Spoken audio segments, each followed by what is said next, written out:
Subscribe करंतु एबे हम चैनल को और प्रेस करंतु बेल आइकन को जहाँ द्वारा लेटेस्ट वीडियो नोटिफिकेशन आपण मानकु सर्वप्रथम मिल जिवो। नमस्कार बंधुगण आपण मानकु आम यूट्यूब चैनल को स्वागत। बंधुगण आजिर ए वीडियो रे आमे आपण मानकु कहिबु 13 तारिखर दिनटी आपणकर किपरि साब्यस्त हेबो, केउ प्रकारर आजिर दिन को आपण माने प्लानिंग करिवे, केउ केउ क्षेत्र रे आपणकु फायदा मिलिबो, केउ सबु जिनिस रे आपणकु सावधानियता अवलंबन करिबा पई पड़िबो, आपणकर लव लाइफ किपरि रहिबो, क्यारियर किपरि रहिबो, बिजनेस आ व्यापार किपरि रहिबो, ता सहित स्वास्थ्यर महत्वपूर्ण इनफॉरमेशन मध्य आमे आपण मानकु वीडियो रे देबु। आउ ए वीडियो शेष रे आमे आपण मानकु गोटे उपाय विषय मध्य कहिबु, जहा द्वारा आपण आजिर दिन को आहुरी अधिक शुभ और मंगलदायक साब्यस्त करि परिबे। तेणु आगो को वीडियो आरंभ करिबा पूर्वरु आमर आपणकु रिक्वेस्ट, जदि आपण आम चैनल ले नुआ करि आछंती तो चैनल को सब्सक्राइब करंतु, सांगरे नोटिफिकेशन बेल को मध्य ऑन करंतु, जहा द्वारा समय समय रे सह नुआ नुआ वीडियो रो नोटिफिकेशन आपनकु पहुंची जिवो। तो आसंतु फ्रेंड जानिबा केमिति रहिबो आपनक पई 13 तारिखर दिन। जदि सबुठारु प्रथमे आमे आपण माननकु कहिबु विशेष भाबरे कि कोन आपनक पई आज पॉजिटिव रहिबा पई जाउछि।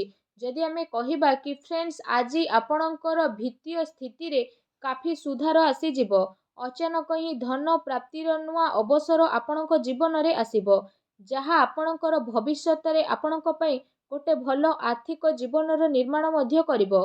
शिक्षा क्षेत्र पई बहुत भलो टाइमिंग रहिबो, ता सहित आपण भलो उपलब्धि को मध्य प्राप्त करिवे।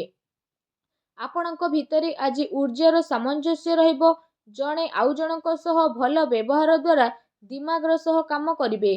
ता सहित आपणक पई प्रतिटी स्थिति आज शुभदायक भरा साब्यस्त हेबो। कौनसी योजना विषय आपण विचार करि पारंती, टिके धैर्यर सह आपणकु काम करिबाकु पड़िबो, नचेत प्रॉब्लम आपणकु आसी पारे। शांत स्वभाव होइके जदि काम करिवे तो लोक माने आपणकु काफी तारीफ मध्य करिवे। निज आर्थिक स्थिति मध्य आज बहुत बेहतरीन रहिबो। आपण समय पड़िले निजर कौनसी मित्र बा संपर्कितंकर आर्थिक सहायता प्रदान करिवे। चाकरी पेशा व्यक्ति विशेष को बहुत अधिक लाभ मिलिबो। मन चाहा चाकरी मिलिबा कारणरू बहुत भल धन लाभर स्थिति मध्य बनुछि। ए समय रे जहाँ भी आपणकर कार्य होउछि ताकू सफल बनैबार प्रयास आपणकर बहुत भल रहिबो। बिगिड़ी थिबा कार्य रे सुधार आसिबार संभावना रहिछि। विपरीत परिस्थिति रे धन लाभर बहुत भल अवसर मध्य आपणकु प्राप्त होई जिवो। ता सहित आपणक मन रे शीघ्र पैसा कमैबार तीव्र इच्छा मध्य जन्म नेबो। आउ एहा इच्छा आपणक पई सफलता मध्य प्रदान करिवो। आपण आपणक उद्देश्य आड़कू शांति भावरे आगकू बढ़िबे, आउ सफलता मध्य आपणकू मिली जिवो। जदि धैर्यर सह आपण समय को सामना करिवे तो बहुत भल परिणाम मध्य आपणकू मिली जिवो। काम कार्य दृष्टिरू आपणक पई दिन बहुत ही भल दिन रहिबो, जहा द्वारा आपणक मन बहुत ही प्रसन्न मध्य रहिबो। आसंतु जानिबा आपणक पई कोन नेगेटिव रहिबो। आपणक आपणक भाई भौणीकर पूरा सहयोग प्राप्त हेबो। आउ समाज रे आपणकर आउ आपणक परिवारर मान सम्मान बढ़िबो। परिवारर जरूरत को आपण ध्यान रे रखी कि कार्य करबा पई पड़िबो, जहा केते धर आपणक नियंत्रण रु मध्य बाहरी जिवो। सेथि पई आपण प्रॉब्लम रे मध्य आसी पारंती। ए समय रे कोनोसी खास सौदा बा फैसला नबा ठारू दूरी रुहंतु। कोनोसी फैसला नेबा बा नतीजा न मिलिबार आपण प्रॉब्लम रे पड़ी पारंती। केउठी ना केउठी रोकावटर स्थिति आपणक जीवन रे आसी पारे। जोश रे आसी कि काहाकू बिना मांगी परामर्श दियंतु नाही। कठिन परिश्रम द्वारा सबु कार्य आपणकर पूर्ण हेबो, किंतु अनावश्यक खर्च हेबा कारणरू आर्थिक स्थिति आपणकर प्रतिकूल हेबो। लेण देण रे सावधान रुहंतु। पारिवारिक माहौल आपणकर बहुत भल रहइबो, किंतु फ्रेंड्स को सह लड़ाई झगड़ा होई पारे। तेणु संभाली के चलिबार आवश्यकता रहिछि। ता सहित जदि कहिबा मानसिक अशांति तथा चिंतापूर्ण स्थिति मध्य आपणक जीवन रे आसी पारे। आपण करा जाइथिबा प्रयास बा बाधा मध्य जीवन रे आसी पारे। व्यवसायिक दृष्टिरू समय आपणक पई सामान्यदायक भरा रहिबो। कौनसी नुआ कार्य योजना को विस्तार देबा आपणक पई आसी मध्य पारे। ता सहित चिंता आउ मतभेद आपणकू चिड़चिड़ा मध्य विशेष भाବରେ बनै पारे। आपण आपणक परिचितंक उपरे फैसला ठोकिबा पई ट्राई करिवे। एहा द्वारा आपण निजे निजको ही नुकसान करिवे। सुना जाइथिबा कथारे आखि बंद करिके आदु विश्वास करंतु नाही। आपण निजर सच्चाई को जानिबा पई ट्राई करंतु। बाणी रे नियंत्रण रखंतु। अन्यथा बहुत बड़ प्रोब्लेम आसीपारे, तेणु सावधान रुहतु। आसन्तु जानिबा आपणकर लव लाइफ किपरि रहिबो। कौनसी प्रकारर यात्रा बा कौनसी प्रकारर शॉपिंग इत्यादि को नहीं मनांतर मतांतर होई पारे। एमितिरे आपणଙ୍କୁ मधुर संबंध बनै रखिबार आवश्यकता विशेष भाବରେ ରହିଛି। ଆପଣଙ୍କ ପ୍ରୟାସରୁ ସ୍ଥିତି ଅନୁକୂଳ ମଧ୍ୟ ରହିବ। ଆପଣ ଆପଣଙ୍କର ସମ୍ପର୍କକୁ ନୂଆ ରଚନାତ୍ମକତା ଦେବେ ଓ ତାକୁ ମଜବୁତ ମଧ୍ୟ କରିବେ। ଏହାଦ୍ୱାରା ଆପଣ ଜଣେ ଆଉ ଜଣଙ୍କ ପ୍ରତି ଅତ୍ୟଧିକ ଆକର୍ଷଣ ମଧ୍ୟ ଅନୁଭବ କରିବେ। କିନ୍ତୁ ଧ୍ୟାନ ରଖନ୍ତୁ, ମର୍ଯ୍ୟାଦିତ ଆଚରଣ କରିବା ସର୍ବଶ୍ରେଷ୍ଠ ଆପଣଙ୍କ ପାଇଁ ହେବ। ତା ସହିତ ଆପଣ ଆପଣଙ୍କ ପ୍ରିୟତମକୁ ଏହା ଅନୁଭବ କରିବେ କି ବାସ୍ତବରେ ଏ ସମୟ ଆପଣଙ୍କ ପାଇଁ ବହୁତ ମହତ୍ତ୍ୱପୂର୍ଣ୍ଣ ରହିଛି। ଆପଣଙ୍କର ପ୍ରିୟଜନ ଆପଣଙ୍କ ପାଇଁ ସବୁକିଛି ରହିବ। ଏ ଦିନ ଆପଣଙ୍କ ପ୍ରେମ ଜୀବନ ପାଇଁ ବହୁତ ଭଲ ଦିନ ସାବ୍ୟସ୍ତ ହେବା ପାଇଁ ଯାଉଛି। ଏ ଦିନରେ ଆପଣଙ୍କୁ ଅବଶ୍ୟ ହିଁ ଲାଭ ଉଠାଇବାର ରହିଛି। ଆସନ୍ତୁ ଜାଣିବା ଆପଣଙ୍କର ବ୍ୟବସାୟ କ୍ୟାରିୟର କିପରି ରହିବ। ବ୍ୟାପାର ଧନ୍ଦା ଆପଣଙ୍କର ବହୁତ ଭଲ ଚାଲିବ।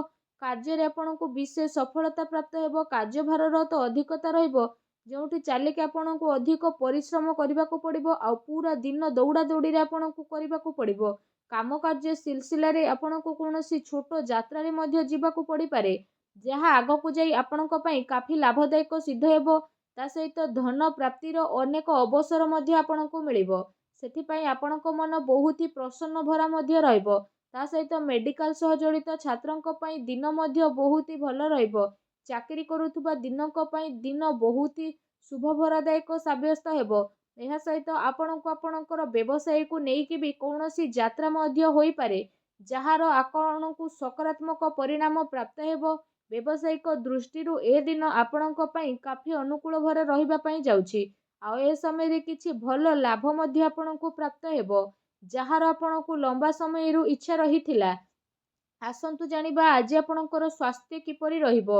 ଆଜି ଆପଣଙ୍କୁ ନିଜ ସ୍ୱାସ୍ଥ୍ୟକୁ ନେଇକି ବିଲକୁଲ ଚିନ୍ତା ହେବାର ଆବଶ୍ୟକତା ନାହିଁ। ଆପଣଙ୍କର ସ୍ୱାସ୍ଥ୍ୟ ଆପଣଙ୍କର ଭରପୁର ସାଥ ଦେବ। ଆପଣ ଆପଣଙ୍କ ସ୍ୱାସ୍ଥ୍ୟ ଦ୍ୱାରା ଆଗକୁ ବଢ଼ିବେ ଓ ପ୍ରତିଟି ସ୍ଥିତିରେ ନିଜକୁ ଊର୍ଜାମାନ ଆଉ ବିଲକୁଲ ଚିନ୍ତାମୁକ୍ତ ମଧ୍ୟ ଅନୁଭବ କରିବେ, ଯାହାଦ୍ୱାରା ଆପଣଙ୍କ ମନ ବହୁତ ଖୁସି ରହିବ। ତା ସହିତ ଆପଣ ସ୍ୱାସ୍ଥ୍ୟକୁ ଆହୁରି ଅଧିକ ଭଲ ରଖିବା ପାଇଁ ଆପଣ ପ୍ରତ୍ୟେକ ଦିନ ଯୋଗ କରନ୍ତୁ, ବ୍ୟାୟାମ କରନ୍ତୁ ଏବଂ ସୁସ୍ଥ ରୁହନ୍ତୁ।